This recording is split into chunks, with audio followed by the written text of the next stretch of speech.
Aux enfants. Désormais, en tant qu'enfant de Dieu, vous pouvez vous approcher de Dieu comme un enfant s'approche d'un Père aimant, tendre et compatissant. Être enfant de Dieu signifie que nous pouvons nous approcher du Père avec confiance sans crainte ni préjugés. Au fil des années, on nous a inculqué une image de Dieu déformée par rapport à la réalité. Pour beaucoup, Dieu est un vieil homme en colère, un fouet à la main, qui attend juste que nous commettions une erreur pour pouvoir nous punir. Pour d'autres, Dieu est un monarque distant et froid, indifférent à nos besoins. La réalité est que le Seigneur nous aime tellement que pour communier avec nous, il a donné sa vie en mourant sur la croix du calvaire. Jean 3,16. Sa mort a détruit le mur du péché qui nous séparait de lui, et maintenant il est notre Père, et en tant que tel, il nous écoute, prend soin de nous et nous répond. Lorsque vous priez, rappelez-vous que Dieu est votre Père, il vous aime et veut vous écouter et vous répondre. N'attendez pas qu'il soit trop tard. Devenez membre de la chaîne Today et bénéficiez de réconfort et de soutien dans les moments difficiles.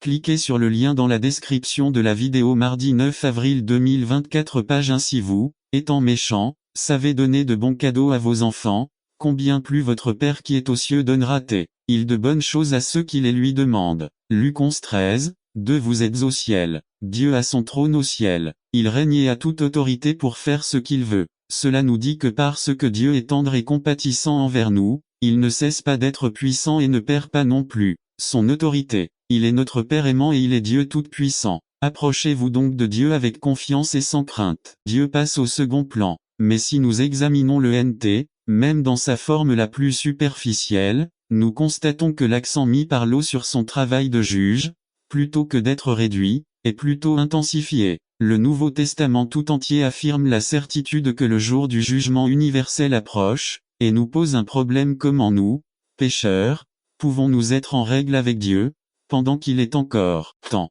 J.I. Packer. Il y a plus de 600 versets clairs dans la Bible qui parlent de la colère de Dieu. Si nous sommes des chrétiens bibliques, nous devons croire à la colère de Dieu.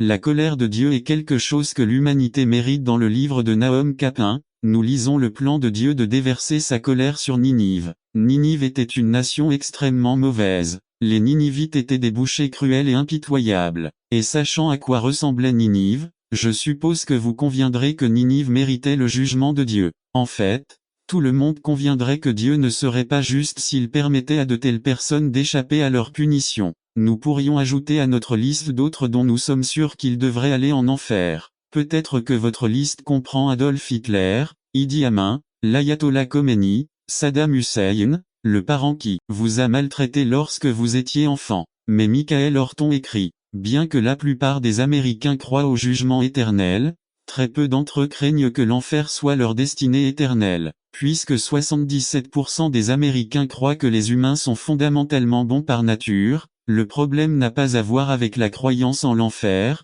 mais plutôt avec la question de savoir si nous pensons le mériter. L'enfer n'est pas réservé aux 8 ou 10 monstres de l'histoire, mais c'est le lieu du jugement auquel nous pourrions tous, à juste titre, être condamnés. C'est l'argument des 3 premiers chapitres de Romains. L'apôtre Paul démontre systématiquement que les païens, les gens moraux et les religieux sont des pécheurs qui méritent la colère de Dieu. Dans Romains 1, Paul écrit: Dieu manifeste sa colère du ciel contre les pécheurs et les impies qui séparent la vérité de leur vie. Certainement, la colère de Dieu se révèle du ciel contre toute impiété et toute injustice des êtres humains, qui, par leur méchanceté, font obstacle au bon chemin vérité. Je m'explique: ce qu'on peut connaître de Dieu leur est évident, puisqu'il le leur a révélé lui-même. Car depuis la création du monde, les qualités invisibles de Dieu, c'est-à-dire sa puissance éternelle et sa nature divine, ont été clairement perçues à travers ce qu'il a créé, de sorte qu'elles sont sans excuse. Bien qu'ils aient connu Dieu, ils ne l'ont pas glorifié comme Dieu et ne lui ont pas rendu grâce, mais ils se sont égarés dans leurs raisonnements inutiles, et leurs cœurs insensés se sont obscurcis. Bien qu'ils prétendaient être sages, ils devinrent fous et échangèrent la gloire du Dieu immortel contre des images qui étaient des répliques d'hommes mortels, d'oiseaux, de quadrupèdes et de reptiles. N'attendez pas qu'il soit trop tard. Devenez membre de la chaîne Today et bénéficiez de réconfort et de soutien dans les moments difficiles. Cliquez sur le lien dans la description de la vidéo. Mardi 9 avril 2024. Page 2. C'est pourquoi Dieu les a livrés aux mauvais désirs de leur cœur, qui conduisent à l'impureté sexuelle, de sorte qu'ils ont dégradé leur corps les uns avec les autres. Ils ont échangé la vérité de Dieu contre un mensonge, adorant et servant les êtres créés plutôt que le Créateur, qui est béni pour toujours. Amen. C'est pourquoi Dieu les a livrés à des passions honteuses. En effet, les femmes ont troqué les relations naturelles contre celles qui vont à l'encontre de la nature. De même, les hommes ont abandonné leurs relations naturelles avec les femmes et se sont enflammés de passions lubriques les uns envers les autres. Des hommes entre eux commettaient des actes indécents et recevaient en eux-mêmes le châtiment que leur perversion méritait.